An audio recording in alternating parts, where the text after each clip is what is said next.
Dia bilang, apa itu Pak? Angkatan Laut apa? Jaya apa?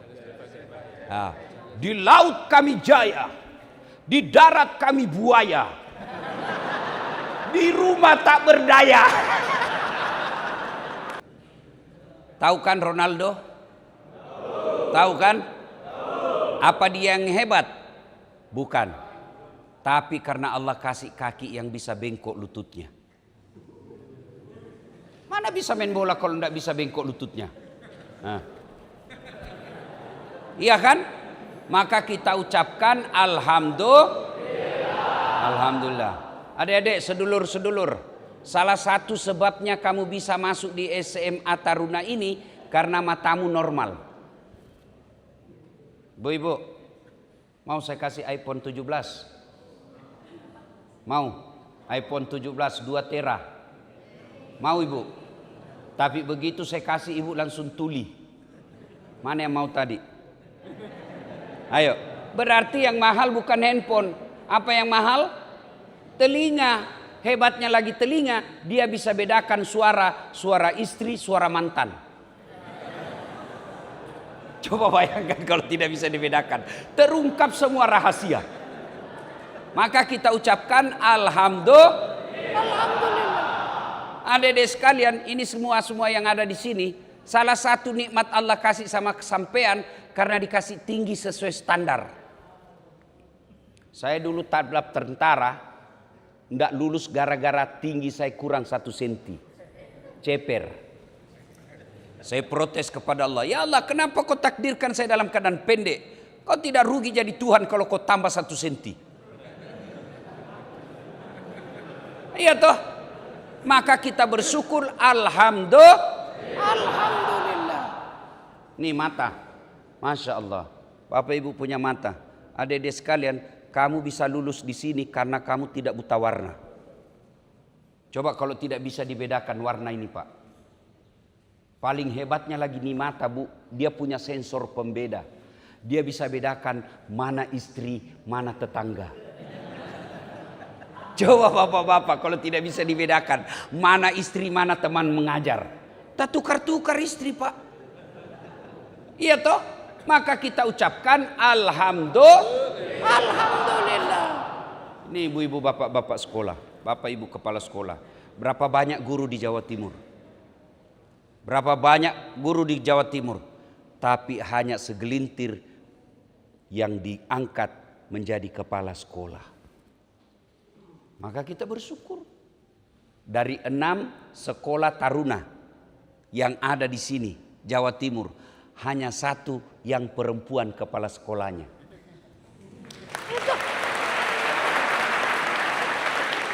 Maka kita bersyukur dengan mengucapkan Alhamdulillahirabbil alamin. Orang yang bersyukur maka Allah selalu tambah nikmatnya. 1, poin pertama, jangan pernah berhenti bersyukur. 2, di tengah-tengah kita ini ada kepala dinas pendidikan. Tidak ada yang pernah sangka dia jadi kepala dinas di Jawa Timur. Tanya, apa pernah jadi cita-cita jadi kepala dinas Pak? Tidak pernah. Dulu di Sulawesi Selatan dibuang. Ya, sahabat saya. Kalau beliau ngundang selalu saya bilang siap. Teman saya Pak, dulu pilkada di Sulawesi Selatan, beliau ajudannya Pak Amin Sam. Kalah sebagai incumbent. Suaranya yang menang lebih banyak. Akhirnya lempar ke Jawa Timur. Istilah kasarnya dibuang. Buang ke Jawa Timur. Jadilah dia ajudan di Pak Dekarwo. Sudah itu menjadi kepala bagian protokol. Masuk Ibu Indar Pawarawansa, malah menjadi kepala dinas sekarang. Pernah menjadi wali kota 3 tahun lebih Kota Batu. Tidak perlu kampanye, tidak perlu pasang baleho, tidak perlu serangan fajar. Jadi wali kota. Iya kan? Nah, kira-kira apa rahasianya? Ilmu. Maka adik-adik sekalian, kalau sedulur-sedulur dihina sepupumu di kampung sekarang, Jangan kamu balas menghinanya.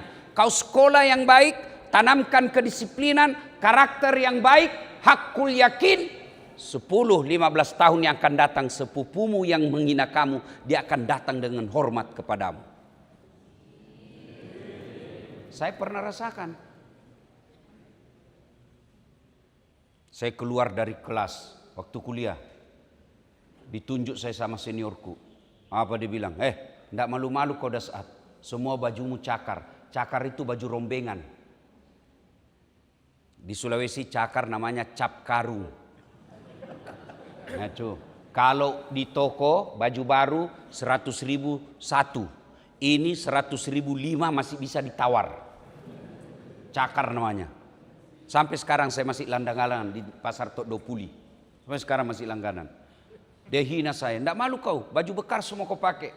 Saya tidak balas, saya tidak tersinggung. Saya hanya berdoa, ya Allah berikan saya umur panjang supaya saya bisa berbuat baik sama orang ini.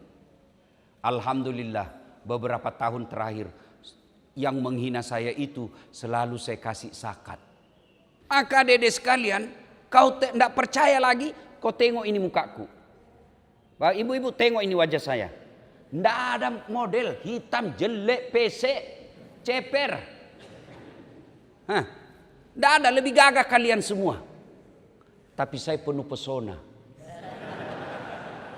Mana buktinya? Ibu mau foto sama saya toh? Apa karena saya cakep? Tidak, karena Allah titipkan namanya ilmu.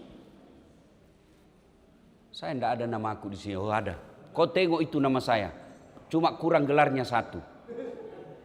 Ada di depannya doktor. Sekarang ada, oh iya saya salah lihat. Masih kurang satu. Namanya asesor profesor. Saya sudah asesor profesor sekarang, sedikit lagi jadi profesor penuh. Rahasianya ilmu. Maka adik-adik sekalian, kamu datang ke sini, jangan sia-siakan masa mudamu. Di sini ditempa disiplin. Apa hebatnya kau sekolah di sini? Dengar ini emak-emak yang lihat ini, anaknya sekolah di sini. Apa kehebatannya? Satu, sudah jelas makannya halal. Kalau di luar belum tentu halal makanannya. Ini sudah nyata-nyata halal. Yang kedua, seingat saya diberitahu sama Pak Kadis, insya Allah salatnya berjamaah. Kalau di rumah belum tentu dia salat subuh. Di sini salatnya berjamaah. Yang ketiga, insya Allah di sini dia punya semangat humanis, punya kepekaan sosial. Kenapa? Satu barak berapa orang?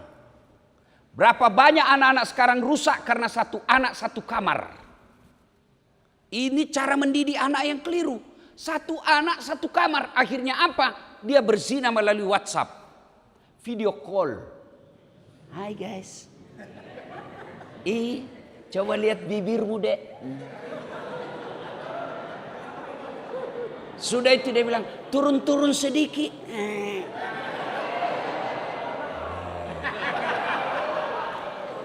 Kalau di sini ada begitu di sini? Tidak ada. Coba hebatnya lagi di sini Bapak Ibu saudara-saudara sekalian, satu yang menderita, satu barak ikut merasakan. Coba hasilnya mendidik anak yang satu kamar satu anak. Mereka tidak punya tenggang rasa. Sampai di rumahnya ambil makan. Sudah itu masuk kamar. Makan sambil scroll. Tidak pernah kontak dengan saudaranya. Akhirnya gara-gara laptop, gara-gara HP, mereka bertengkar. Tidak punya tenggang rasa. Anak-anak di sini punya tenggang rasa. Yang keempat, mereka punya silaturahmi. Ini 600 anak-anak kita di sini. Ada yang dari Papua, ada dari Sulawesi, ada dari Maluku, dari Sabang sampai Merauke. Dan hakul yakin tidak mungkin tidak ada yang jadi pejabat insya Allah. Maka begitu jadi pejabat seangkatannya, Mas, tolongin gue dong. Jaringan namanya, connecting people. Iya. Dan orang yang kaya, orang yang banyak temannya. Buktinya saya. Bu, saya tidak banyak uang. Tapi banyak temanku. Temanku banyak uangnya. Itu semua teman. Maka adik-adik sekalian, kalian ini bersaudara. Lalu ada yang bilang, tapi di sini Ustadz kita masih mau tidur dikasih bangun. Lagi asik-asiknya latihan fisik. Itu ingat kata lagunya Omai Rama. Apa lagunya Omai Rama? Berakit-rakit dahulu, berenang-renang ke tepian, sakit-sakit dahulu, susah-susah dahulu, lalu kemudian berbahagia. Itu. Di sini kamu dibatasi, tapi percaya tujuannya kebaikan. Maka Bapak Ibu, saudara-saudara sekalian, orang yang berilmu, janji Allah, yarfa'illahu alladhina amanu minkum walladzina utul ilma darajat. Allah angkat derajat di antara kalian orang yang beriman dan berilmu pengetahuan. Iman dulu baru ilmu. Dua paket yang tidak bisa dipisahkan. Mantan Presiden Republik Indonesia B.J. Habibie mengemukakan dua istilah imtak imtek. Iman dan takwa, ilmu dan teknologi. Tidak bisa dipisah. Kalau ada orang cerdas tapi tidak punya iman, jadi tukang tipu kalau dia di pejabat. Mau lihat buktinya? Bapak Presiden 19.000 ekor sapi dipotong tiap hari. Padahal kita tidak pernah dapat sapi di MBG.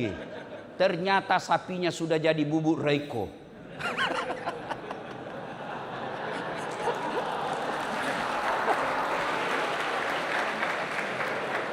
Ya, maka alhamdulillah di sekolah ini selain diajarkan ilmu, saya dengar ini diajarkan khusus binaan tentang kelautan, maka juga diajar karakter disiplin, karakter jujur, moralitas.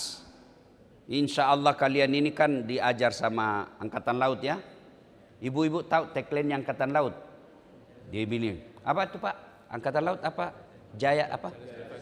Nah, di laut kami jaya, di darat kami buaya, di rumah tak berdaya.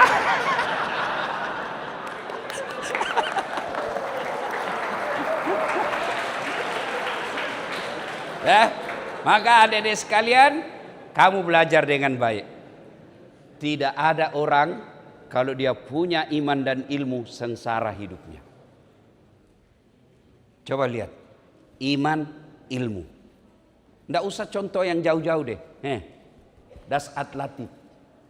Kenapa saya bisa sampai di sini? Karena ilmu. Itulah sebabnya Imam Ali ditanya, kenapa kau pilih ilmu daripada harta? Dengan ilmu kau dapat harta, dengan harta belum tentu dapat ilmu.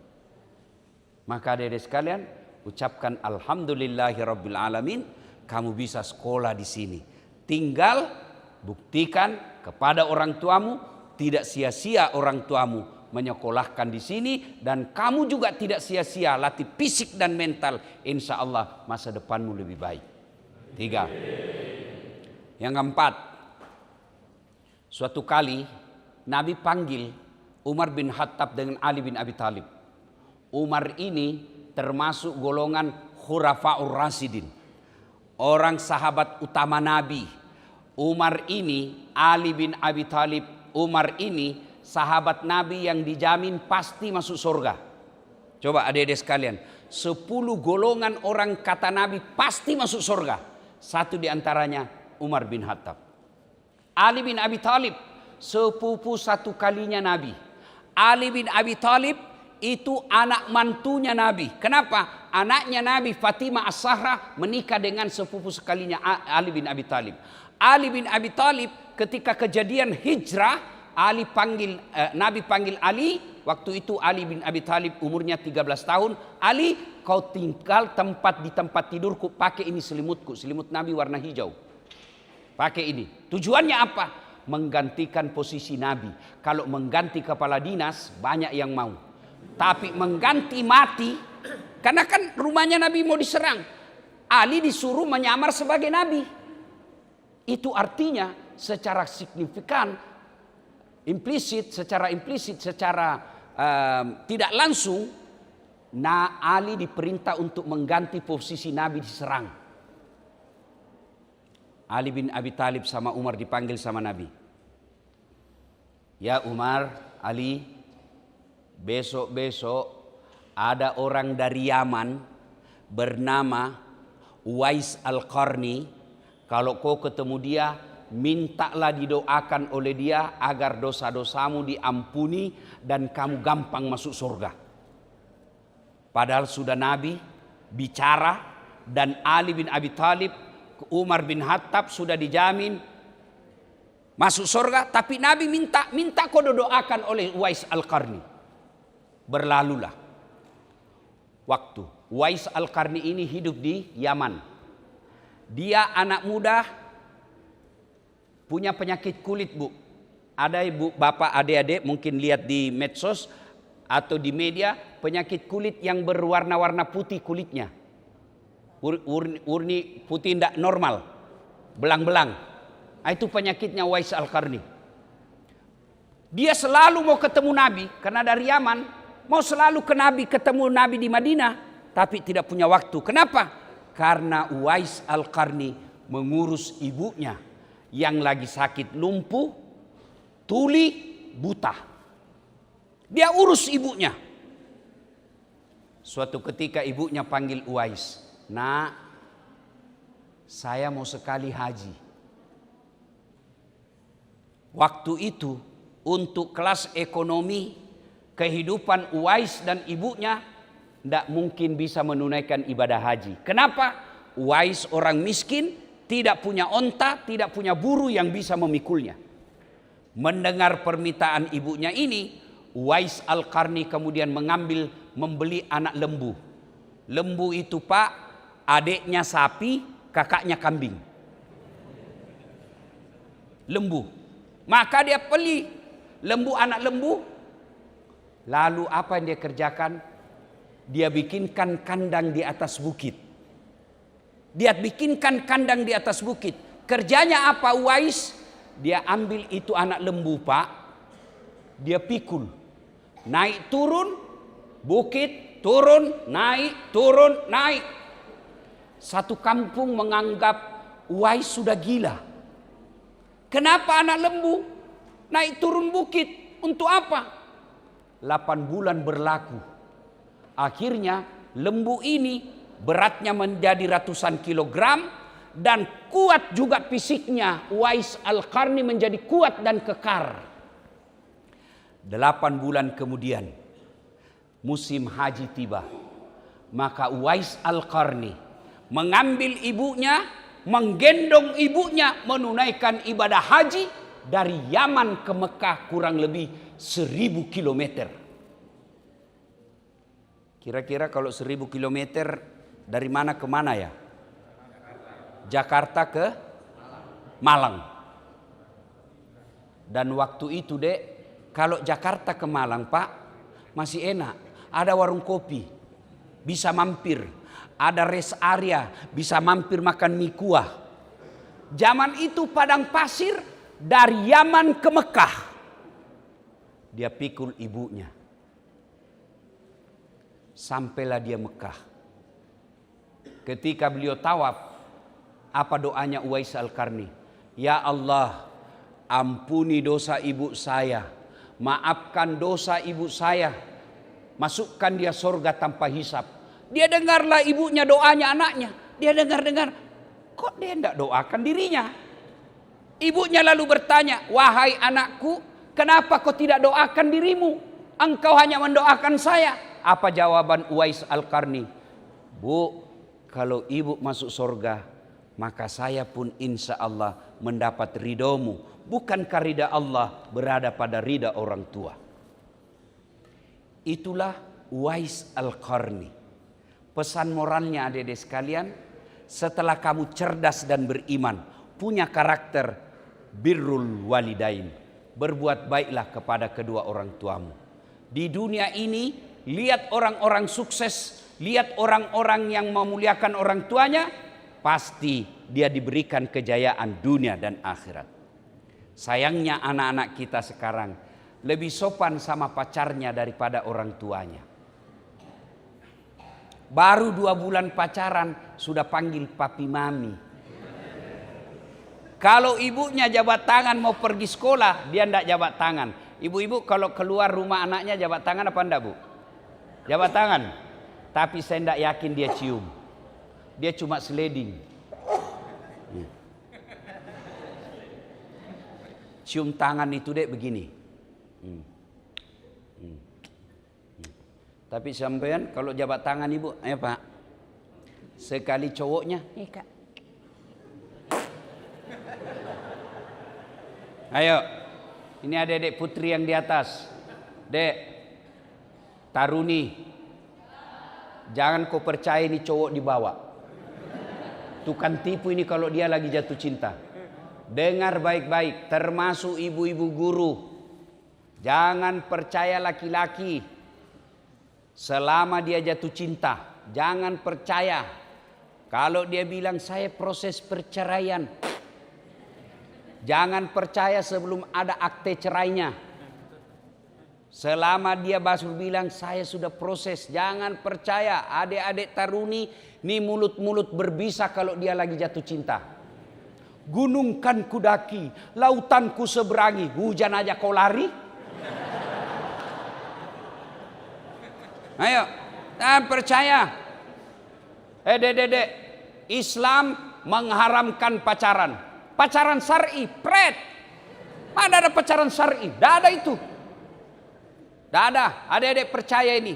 Selama kamu belum terlibat pacaran, lindungi dirimu dari godaan setan. Kalau kalian percaya pacaran, percaya perempuan paling rugi. Tidak ada ruginya laki-laki. Dengar itu. Dia bawalah kau dek, kita pergi jalan-jalan ya. Kemana? Pergi lihat-lihat bulan. Jauh betul kau pergi lihat bulan. Biar di rumahmu buka pintu kau sudah buka lihat, bisa lihat bulan. Pergilah lihat bulan ke Kota Malang, ke Batu, ke Puncak, sewa villa berdua. Kalau kau sudah berdua, dedek dengar, jangan kau ketawa. Saya serius ini. Kalau kau sudah berdua dalam satu kamar, itu ibarat orang Bugis bilang, coki pasi tongkok bale. Artinya apa? Kucing satu tutup dengan ikan. Siapa yang jadi korban? Ikan. Maka pertama dia bilang, coba lihat tanganmu dek. Halus betul. Kata ceweknya, tentu dong anak mami. Beh, kau diakali sudah itu. Pertama pergi lihat-lihat bulan. Pulang dari lihat bulan, tidak datang bulan. Siapa yang rugi? Ayo adek, jawab dulu. Ketika kau sudah satu kamar dengan laki-laki, siapa yang lepas yang paling berharga? Perempuan. Siapa yang rugi? Perempuan. Lama, siapa yang tidak haid? Perempuan. Siapa yang bengkak itunya? Perempuan. Karena membengkak berbulan-bulan malu. Berhari-hari tidak sekolah, siapa yang dipecat? Perempuan. Kemudian pergi ke dukun palsu. Siapa yang ke dukun palsu? Perempuan. Siapa yang pendarahan? Perempuan. Siapa yang mati melahirkan? Perempuan. Kamu sudah masuk kubur, dia punya pacar baru. Maka adik-adik sekalian, jangan pacaran. Tidak ada itu pacaran. Lihat orang-orang yang dari kecilnya dia pelihara dirinya, serius menuntut ilmu, tidak kenal-kenal pacaran, dia akan sukses dan perempuan ngantri mencarinya. Kalian ini adik-adik sekalian, tidak usah kau galau soal perempuan. Ingat saja Al-Quran, laki-laki baik-baik akan dinikahkan jodoh dengan perempuan baik-baik. Wanita baik-baik akan mendapat jodoh laki-laki baik-baik. Wanita pezina tidak akan menikah kecuali dengan laki-laki pezina, dan begitu seterusnya. Maka adik-adik sekalian, tidak usah kau pacaran. Lebih kau konsentrasi, benahi dirimu. Seperti ahlaknya Uwais Al-Qarni memuliakan orang tua. Ini anak-anak kita, waduh, sopan betul kalau sama pacarnya. Dinasehati sama bapaknya, ini cewek apa, kata, jadul pak, itu kan dulu. Sekalinya cowoknya terserah abang aja deh. Beleng-beleng. Ya. Poin yang ke-5 yang saya ingin sampaikan. Adik-adik sekalian. Ada lagi sahabat Nabi. Namanya Salman Al-Farisi. Salman Al-Farisi ini aslinya orang Persia. Sekarang negaranya namanya Iran. Ya. Dia proses cari Tuhan. Dia tinggalkan kampungnya. Lalu dia ketemu dengan pendeta. Lalu bersahabat dengan pendeta. Lama-lama bersahabat dengan pendeta, awalnya agamanya Majusi, penyembah api. Lalu dia lihat, ini agama tidak masuk akal, masa api disembahnya. Lalu dia berkata, saudaraku, ini sedekah dari saya. Nabi ambil 1 butir. Lalu begitu dia makan, dia tanya lagi, apa ini? Sedekah. Lalu Nabi meletakkan kembali, tidak jadi dimakannya. Salman punya kesimpulan, tanda kedua masuk, tidak makan sedekah. Besoknya datang lagi bawa kurma 1 piring. Dia bilang, saudaraku, ini hadiah dari saya, silahkan mencicipi. Nabi mendengar hadiah, Nabi pun mencicipinya. Salman Al-Farisi berkata, masuk tanda ketiga, dia makan hadiah. Nah, tentu pertanyaan, ibu-ibu guru, apa perbedaan sedekah dengan hadiah? Tidak usah saya tunjuk, karena kalau saya tunjuk pasti ada yang malu. Sudah berapa tahun kita menjadi Islam, tapi belum bisa bedakan apa itu sedekah, apa itu hadiah. Begini, tidak usah teori, supaya gampang. Kalau saya memberikan kepada Ibu Indar Parawansa, namanya hadiah. Kalau Ibu Indar Parawansa kasih ke saya, namanya sedekah. Jelas? Adik-adik tahu Yusuf Kalla? Tahu? Kalau Yusuf Kalla ngasih ke saya, itulah yang disebut sedekah. Kalau saya memberikan kepada Yusuf Kalla, itu yang disebut hadiah. Beda sogo. Sogo ada perjanjian, ada transaksi. Misalnya sekarang mau penerimaan siswa baru. Ditelepon kepala sekolah, kalau bisa anak saya titip 1 bu, nanti kalau lulus ini ada apa-apa. Itu sogo namanya.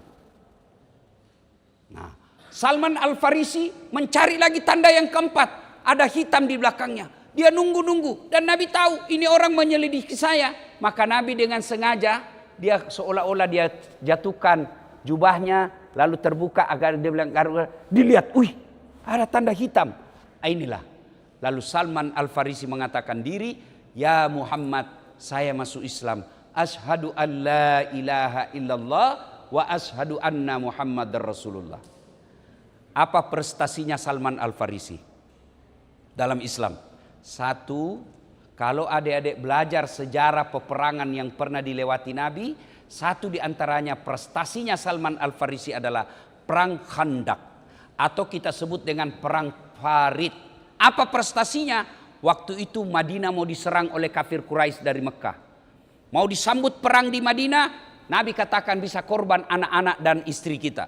Kalau kita keluar, masalah ditinggal kota. Maka Salman Al-Farisi punya usul. Ya Rasulullah, saya pernah melihat orang Persia untuk berperang dibikin farid. Maka dibikinlah farid yang mengelilingi kota Madinah. Yang pada saat orang kafir Quraisy datang, mereka terkaget. Tidak bisa kita masuk. Kenapa? Ada farid menghadang. Itulah perang Salman Al-Farisi idenya. Sehingga waktu itu Madinah terlepas dan Nabi menang tanpa peperangan. Idenya Salman Al-Farisi. Anak muda yang cerdas. Maka adik-adik sekalian, temukan penemuan baru di tempat ini. Temukan penemuan di tempat ini supaya kau punya prestasi. Nah, kalau punya prestasi biasanya masuk universitas negeri dengan jalur prestasi. Itu biasanya karena ada penemuan. Apalagi Salman Al-Farisi hebatnya, Salman Al-Farisi pernah mencintai seorang perempuan. Tapi dia tidak mau pacaran, mau langsung melamar. Orang Madinah. Lalu dia panggil temannya. Namanya Abu Darda. Abu Darda sekarang kira-kira kalau di sini Pak Riz ketua HIPMI. Orang kaya yang muda kaya dia. Orang kaya di Madinah. Maka Nabi persaudarakan dia. Apa kata Nabi? Abu Darda, saya persaudarakan kamu dengan Salman Al-Farisi karena Allah. Karena kamu penduduk, anggaplah kamu orang Surabaya, kamu penduduk lokal, semua kebutuhannya Salman Al-Farisi kamu harus bantu. Maka datanglah Salman Al-Farisi kepada sahabatnya itu. Saudaraku, saya mau menikah. Ada perempuan saya suka orang Surabaya. Anggaplah anggap. Karena kamu orang Surabaya, temani saya pergi melamar sahabat. Pergilah dia melamar antara Salman Al-Farisi ditengani oleh Abu Darda. Sampai Assalamualaikum warahmatullahi wabarakatuh. Waalaikumsalam warahmatullahi wabarakatuh. Kata bapak gadis itu, "Tal, masuk." Abu Darda bercerita, "Tuan, ini Salman Al-Farisi, anak muda yang dicintai Rasulullah, bersahabat karena Allah. Saya diminta menemani beliau untuk melamar anak gadismu. Bagaimana menurut bapak?" Kata bapaknya, "Tunggu dulu. Saya tanya dulu anak gadis saya." Masuklah bapaknya. "Nak, kau tengok itu dua cowok di luar. Kamu tahu?" "Oh, itu Abu Darda, siapa yang tidak tahu? Dia anak muda yang kaya." "Itu temannya, namanya Salman Al-Farisi. Dia lamar kamu. Menurutmu bagaimana?" Apa jawaban anak gadis ini? "Pak, kalau Abu Darda yang melamar saya terima. Tapi kalau itu si Salman Al-Farisi, tidak jelas." Adik-adik, bagaimana perasaanmu kira-kira? Dibawa teman untuk mewakili kita sebagai juru bicara, justru dia yang disenang. Kalau saya kira-kira saya tahu begini, saya tidak kasih ikut, kau bikin sial. Keluar orang tuanya. "Menurut anak saya, kalau kamu yang lamar, dia mau. Tapi kalau ini saudaramu Salman Al-Farisi, anak saya menolak." Kira-kira bagaimana reaksinya Salman? Subhanallah. Salman Al-Farisi lalu berkata kepada Abu Darda, "Dia sayang sama kamu. Semua ini perlengkapan yang saya sudah siapkan. Lamar dia. Saya hadiahkan ini semua perlengkapanku untuk menikah kamu." Inilah yang disebut berteman, bertemu dan berpisah karena Allah. Maka adik-adik sekalian, kalian yang bersaudara di sini, bertemu, berpisah karena Allah. Teman itu menentukan. Kalau kamu berteman dengan tukang tipu, lambat laun kau juga akan tertular tukang tipu. Kalau kamu berteman sama perokok, 90% lambat laun kau juga jadi perokok. Dengar ini, mumpung saya ingat. Bapak-bapak guru, jangan sampai anak dilarang merokok. Awas kalau saya dapat kamu merokok, saya kasih makan kau rokok dengan bungkusnya. 10 menit kemudian istirahat, bapak guru keluar merokok. Jangan sampai terjadi seperti itu. Keteladanan. Mendidik anak itu Pak, bukan dari lisan, tapi keteladanan yang paling utama. Jangan sampai anak disuruh disiplin, gurunya tidak disiplin. Jangan sampai anak disuruh bicara santun, gurunya tidak santun. Marah-marah sama muridnya, keluar semua kebun binatang di mulut. "Memang kau kurang ngajar ya, selama ini saya kasih tahu." Itu apa yang mau dicontoh dengan kata kasar? Saya dosen Pak. Bedanya Bapak mengajar anak SMA. Saya dosen, tamatan SMA saya ajar. Kalau saya marah sama anak mahasiswa saya tidak perlu kasar. Ada cewek datang, pakaiannya tidak santun. Saya tegur, "Dek, kamu cantik sekali pakaian begitu. Tapi kau siksa saya." "Maksudnya apa Ustaz?" "Kau hilangkan hafalanku." "Kenapa bisa?" "Ya saya tengok terus kau." "Kenapa Bapak lihat barang bagus?" Makanya Dek, karena kau mengganggu konsentrasi saya, di luar saja Dek ya. Nanti selesai pelajaran baru kau masuk. Dia tidak tersinggung. Coba kalau saya kasar, "Bodoh ini, kenapa aku pakai begitu? Itu haram, keluar kau dari sini." Dia dendam sampai kita mati. Adik-adik, terlambat. Assalamualaikum Ustaz. Waalaikumsalam. Buka. Jam berapa masuk dek? Jam 10.00. Sekarang jam berapa dek? 10.20. Kalau begitu kamu terlambat. Jadi insya Allah selesai pelajaran baru kita ketemu. Tunggu aja di luar dulu dek ya. Kamu melanggar. Minggu depan lagi masuk. Tidak perlu sanksi, menerapkan sanksi. Tidak perlu kasar. Coba kalau saya kasar. Goblok memang kamu. Saya kan sudah bilang jam 10 kau masuk. Keluar kau di situ. Anjing ini. Oh, begitu dia keluar, dia kasih kempes ban mobil, Pak. Malam hari dia tunggu kita di begal. Maka tegas tidak berarti kasar. Jangan sampai kita mendidik anaknya orang menjadi karakter yang kasar mulutnya. Karena tidak ada orang tidak senang orang yang santun, sebaliknya tidak ada orang yang tidak senang tidak ada orang yang senang orang yang kasar mulutnya. Bapak Ibu saudara-saudara sekalian, kembali kepada Salman Al-Farisi. Adik-adik sekalian, ada 7 golongan orang yang dilindungi di padang mahsyar kelak. Satu di antara mereka yang 7 itu adalah mereka yang bertemu dan berpisah karena Allah. Maka saya anjurkan kepada adik sekalian, hati-hati memilih teman. Ibu-ibu hati-hati memilih teman grup WhatsApp. Adik-adik sekalian hati-hati memilih grup-grup WhatsApp. Kenapa? Teman itu bisa menentukan karakter kita. Coba lihat contoh, Nabi kasih contoh yang paling cantik. Apabila engkau berteman dengan penjual parfum, kalau kau tidak dapat parfumnya, kamu dapat bau wanginya. Sebaliknya, kalau kau berteman dengan pandai besi, kalau kau tidak kena apinya, kau dapat bara panasnya. Contoh lagi. Ibu-ibu, adik-adik, tahu kulit kambing? Tahu kulit kambing? Itu kulit kambing dianggap najis. Ya kan? Tidak ada yang mau cium. Tapi begitu bertemu dengan Quran. Bertemu dengan Quran. Maka dia menjadi pembungkus Quran. Kulit kambing yang tadi orang jijik. Akhirnya kulit kambing karena ketemu Quran. Dicium setiap mau dibaca.